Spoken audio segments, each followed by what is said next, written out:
Audio on demand from Vision Christian Media.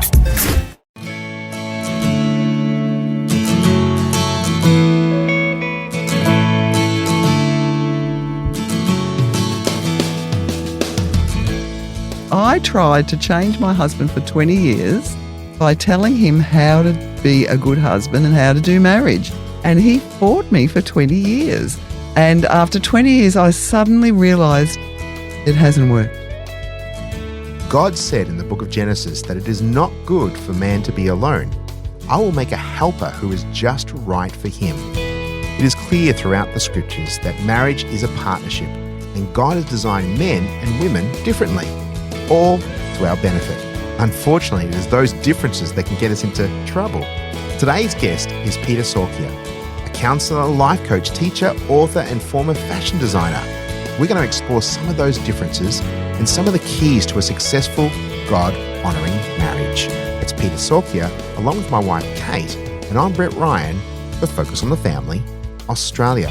Well, welcome back to the program. Thank you, Brett.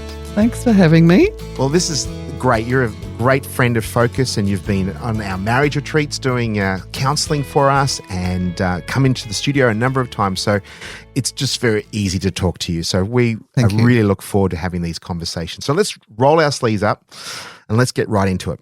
Are Christian marriages any different from normal marriages? And if there are, what are the main differences? Think of the third strand that it talks about in the Old Testament and how we have something extra that non-Christian marriages don't have. Yeah. And that is we have the support of a big God, the big God. If we would utilise that, we don't always. We have the same problems that most marriages would have, but if we get with God together, it will make such a difference. He is the best resource. But of course, the enemy hates marriage, and he hates Christian marriages, because if you bring down a Christian marriage, that impacts non-Christians and Christians alike, and the church and families and schools.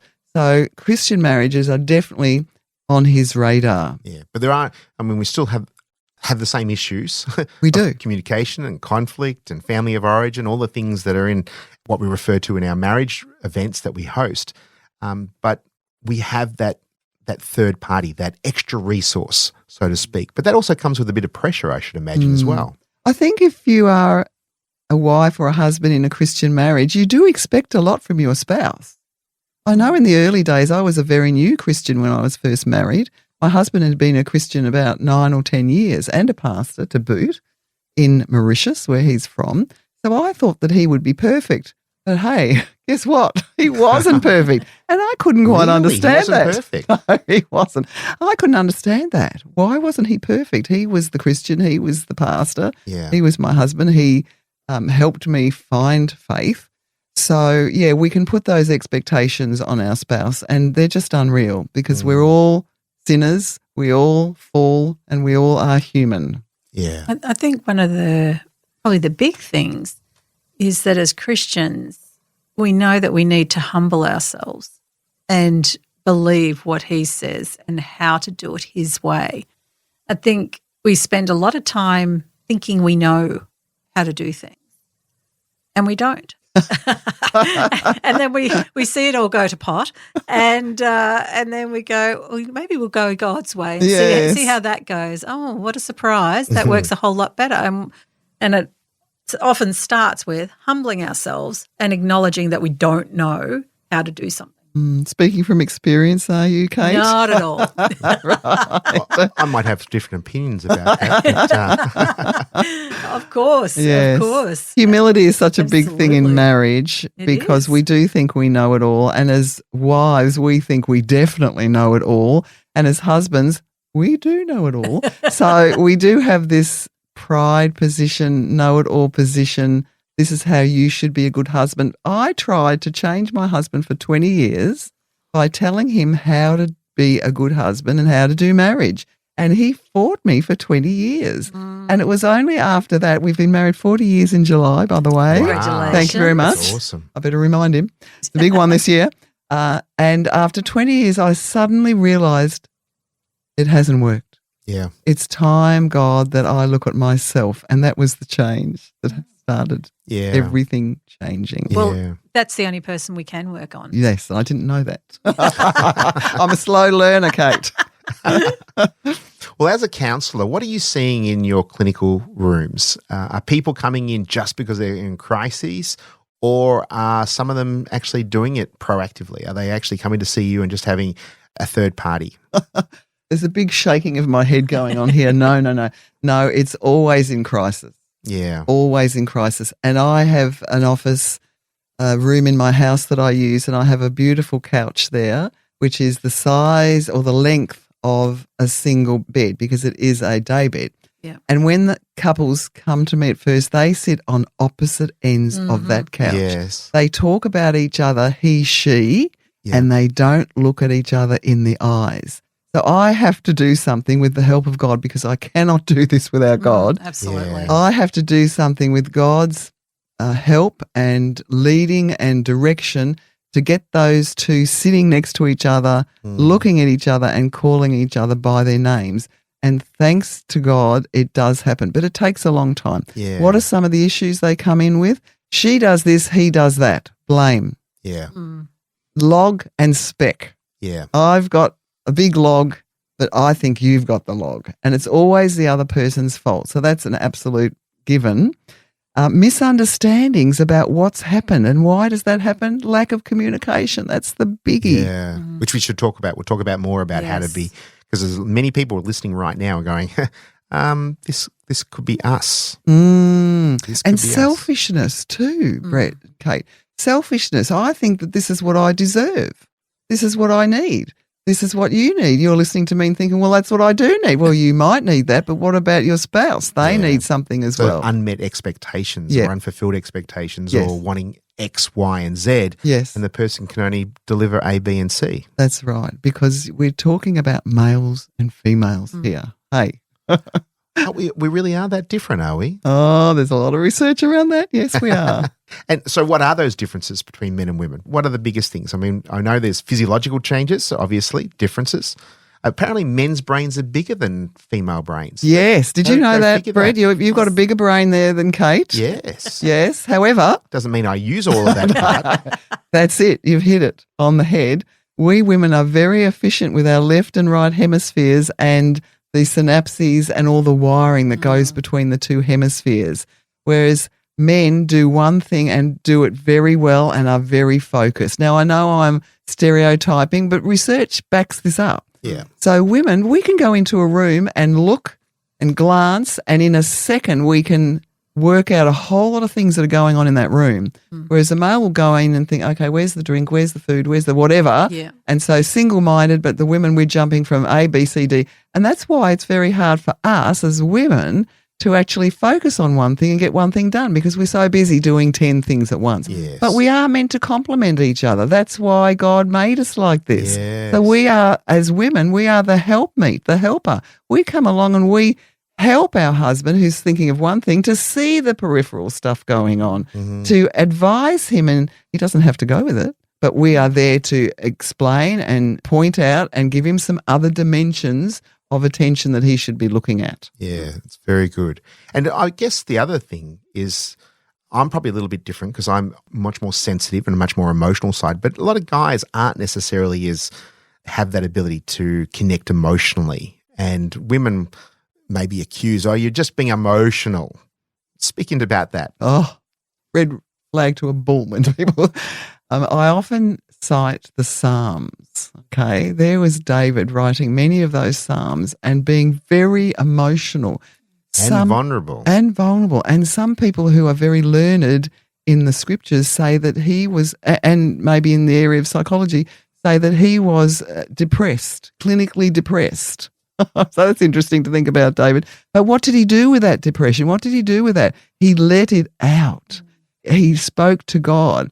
And if you read any Psalms, you'll find him process his stuff and get to a point where God is his source.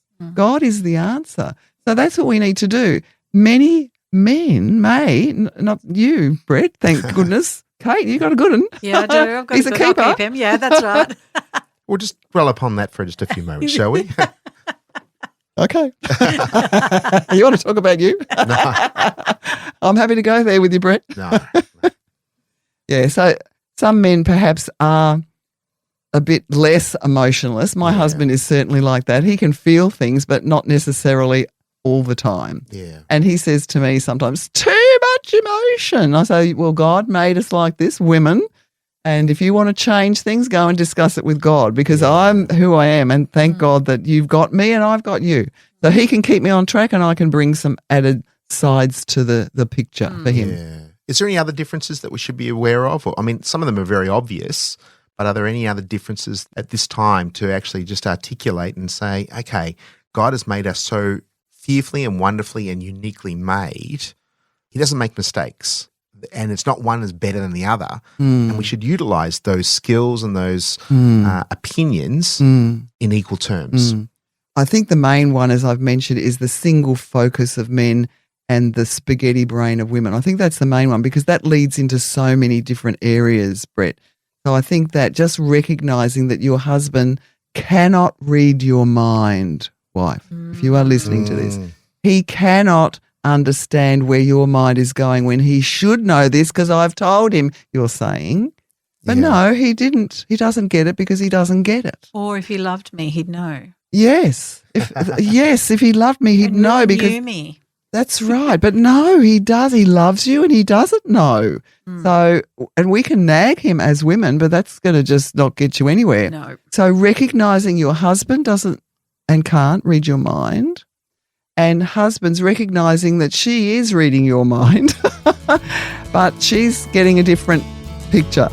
She thinks that she's reading you how she would do things, but It all comes under communication, which we will talk about after this break.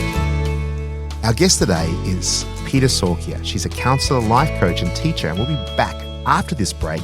We're talking about Christian marriage, and we're going to particularly focus on communication.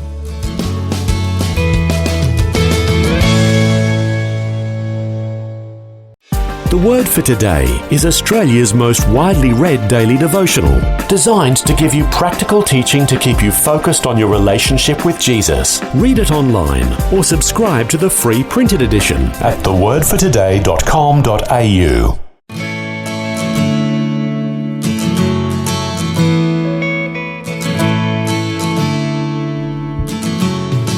Well, welcome back. We're speaking with Peta Sorkia, counsellor and life coach. And prior to the break, we were speaking about communication and about Christian marriage. And we're going to continue that conversation. And you're listening to Focus on the Family, Australia.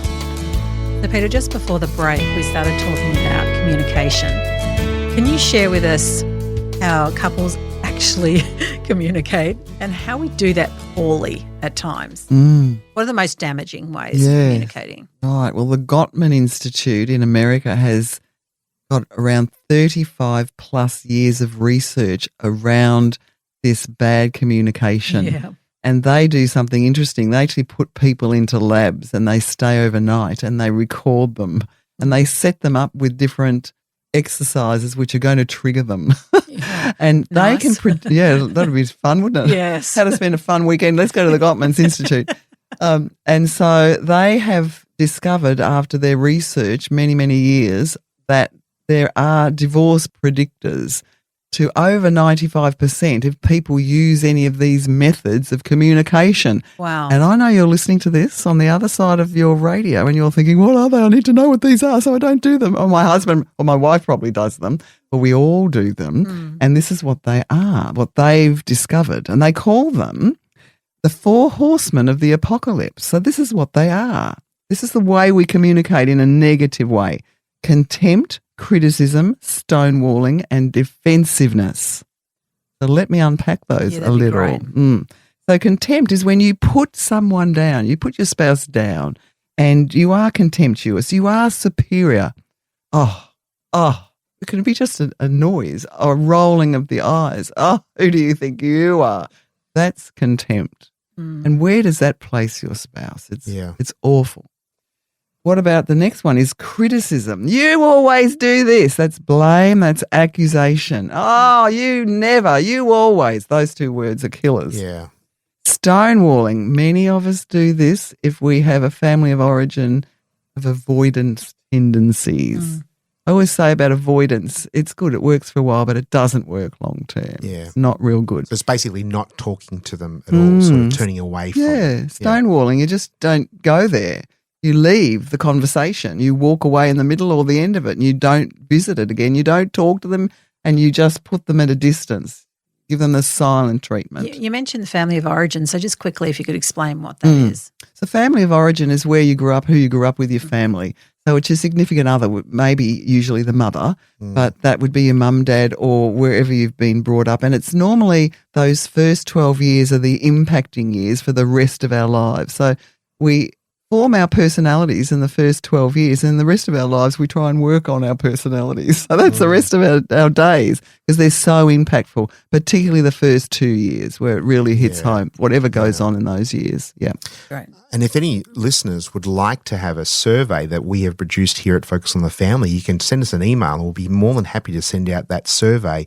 And it's been a game changer for many people just to identify and say, oh, that's the reason why you are what you are, or that's the reason why I think the way that I think. And it shines a light on the challenges of that in communication or conflict or stress or managing finances. There's a variety of different things you can say, that's why I am the way I am, but it doesn't mean you have to stay that way. So if you'd like to find that survey, you can send us an email. We'd be more than happy to send that out to you. It's called the Family of Origin Survey, if people were wondering. Yes. What a great resource. I'm going to email and get that for my clients and for me. What a great plan. And the fourth and final one was defensiveness. What's Yes. That's defending our own position. This is why I did that. Someone says, well, you did this, and your spouse says, why did you do? Well, because this is why. I have to do this because you always do that. So it's defending and not taking responsibility for anything that you've done. No. So we need to do something about these if these are in our personality. Most of them, it's a great idea to have an agreement with your spouse to take some time out when you feel triggered. And that might be a little symbol. I'm just in the studio here. I've got my finger standing on top of another finger like a T, making a T. So just letting your spouse know that you're being triggered and you need to take a breather. Now, that doesn't mean stonewalling where you leave for good or you leave and don't talk for 3 days. No, it means a specified time, might be 10 minutes, might be 20, might be an hour, that you take time out, spend some time with the Lord and get his take on it, and then come back and discuss it like rational human beings. Yeah, and I'm so glad you said that, because we often can go into fight or flight or freeze when we get triggered. And so, the prefrontal cortex will shut down and our emotions kick in. And I know for Brett and myself that when we go to discuss something that might be heated or I'm triggered or something like that. We call it a tense fellowship. But we have learned very early on that I would say, look, I'm just going to go for a walk. I know we've got to discuss this, but I'm going to go for a walk and I'll be back in half an hour. Right. And I would go for a walk and come back. But that walk wasn't just going off. I do remember, I'd be ranting to God about a few things. And then once I'd finished my rant, I'd be silent. And then that's when the Holy Spirit would convict me. But what about your look? What about your body stance? What about when you raised your voice? So he's very gentle in pointing out, if we're prepared to listen. That is awesome. That he needs to be part of. And the Holy Spirit convicts her that it was all her fault, nothing to do with me.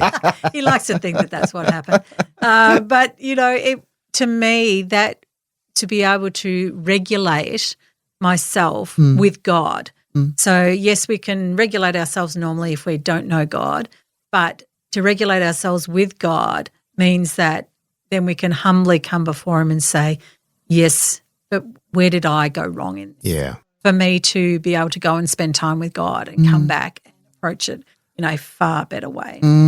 That's so good. And that's why I mentioned to have an agreement on what you would do or how long the time is. But I love this walk idea and getting out in nature, green and blue. The psychology of green and blue it's very therapeutic. Very therapeutic. And if you can get your feet on some dirt or some seawater, even better, you're going to come back a new person. Yeah, so it's speaking true. of successful things, what are some keys to a successful Christian marriage? Okay. Well, communication is the main key.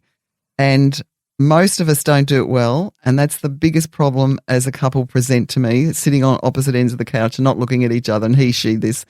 So communicating in a different way. So I work with my clients to communicate, and I'm the third party in there, and I teach them a new way to communicate, and I interrupt them through the process to show them and explain to them what they have just done and how they need to do it differently.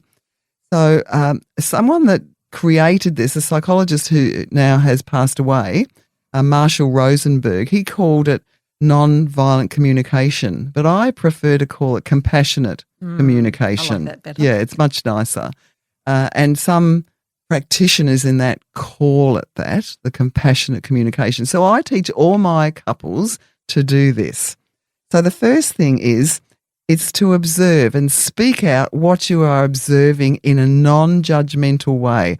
I notice that when you get changed after a big day outside in the garden, your clothes end up on the floor. Now, that's an observation. You haven't said, why do you keep leaving your stuff on the... No, there's no blame. It's just an observation of what you notice. Now, as it sounds like this is the woman talking, might not be, but perhaps hubby's done some gardening or whoever, so it's on the floor. Now, how do you feel about that as the speaker? You might use a feeling word, and I've got a whole chart on different feeling words. So you might say you feel a little bit disappointed and a little bit annoyed. So you say some feeling words that you own. Yeah. And then you would say what your needs are. Now, I'm speaking from myself personally. I'm a woman and I like a tidy house. Doesn't mean my husband does or doesn't, but that's just me. And so I would say, as the wife of this house, one of my values is to keep everything a bit tidy and not be bending down all the time, hurting my back. I'm getting older, Dale. So it might be a little bit of humour in there if you can, but your personal need. Now, this next one, which is the last point in this 4-part assertiveness training, the new assertiveness, this last one is the key that women traditionally don't do because we think our husband can read our mind. No, they can't. This is what you need to do if you're the wife and you want your husband to pick those clothes up off the floor. You would say, what I would like you to do is when you get your gear off after a hard day, pick it up and please put it in the clothes basket. That's a very clear request. Now, most women just say, don't leave your stuff on the floor, do something with it. Husband will say, what do you want me to do with it? You want to go to wash it? What do you want me to do with it? Put it back on? So be very clear. So that's the 4 parts of the new assertiveness, compassionate communication. It's the key. And so I get my couples to work through whatever issue they're going through using that method. And as I said, I interrupt them. No, you haven't. You're pointing the finger. No, come back and say that again. It sounds so simple, doesn't it? It's almost like back to basics of how to speak in an effective way. I think it might sound simple, Kate, but I found it quite difficult. It took me a couple of years. Yeah. Yeah, and my couples find it hard. It's foreign. We don't talk like that. It's good. We've formed bad habits, haven't we? And that's what we've done, and we think that that's the only answer, and especially our family of origin. So just go through them. What you observe, how you feel, what do you need, and then make a request. Yep. Those 4 things are very, very good. And then in our final few moments, if people are listening to this right now and they're going through some challenges and they can feel some of these things, maybe the 4 horsemen of the apocalypse is entering into their world, what would you like to say to them? Communication's the key. I didn't mention it before, but being empathic and reflecting, being like a mirror is really useful. But I've got 2, maybe 4 or 5, but 2 that are the absolute keys. And if you can tick these off, you're well on the way. Number 1 is pray together every day. Now, you're listening to this and you're saying, you don't know my husband, you don't know my wife. I've tried that and it hasn't worked. Well, you carry on there. You get that flag up and you wave it for God because you're waving it for God and your family and for your spouse.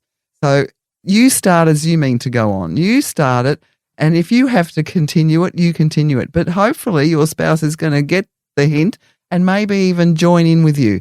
Praying together is a key. If you pray the word, even better. Number 2 is a weekly date. When did you last have a date? When did you go out, just the 2 of you, or just shut the bedroom door to the kids and put something on so the kids can watch it if they're little, that's safe? and tell them they can only come in if there's a flood or a fire. That's what we did with our kids when they were little. Yeah. And so just have some time where you can dialogue. And Brett and Kate, it sounds like you might go for a walk. You like your walks. Kate, you Yes. like the Yeah, we beach. do. Yes. So you might just go for a walk. You might not even be facing each other, but you can communicate. You can be together. Spend some time together, just the two of you. So those two are the keys. Number 3 is improve communication. If you're a husband listening to this, it's called accepting influence. It's part of the Gottman's relationship house. And there's a whole series of steps in that I take my clients through. If a husband can accept influence from his wife, she feels validated and heard, and it feels like she's your equal, which she is. So begin to accept her influence. It's very hard for men because you think you know the best way to do things. You might, but she's got some things to bring to the table. So let her. And number 5 is get help if you need it. Don't wait till you're falling off the edge. Get Very help. Good. Yes, at the top of the Excellent. cliff instead of the bottom of the cliff. Absolutely. Yeah. Well, thanks, Peter, for that great advice. And thank you for being our guest here today. My pleasure. It's always a joy to be with you both. If you'd like to find out more about our guest and her books, you can go to her website at peterempoweringyou.com. That's Peter, P-E-T-A, empoweringyou.com. And we at Focus are resolute in providing relevant, God-honouring resources on a variety of issues, especially for marriage. We also have a 2-part free video series called Caring Communication and Conflict, found on our FamilyCast platform. For more details, go to families.org.au. And if something that was said today or has triggered you, we offer a free counselling service made available through the generosity of our financial supporters. Please consider partnering with us so together we can help more families thrive in Christ. On behalf of the Focus team, Kate and myself, Brett Ryan, we look forward to you tuning in again for another edition of Focus on the Family, Australia.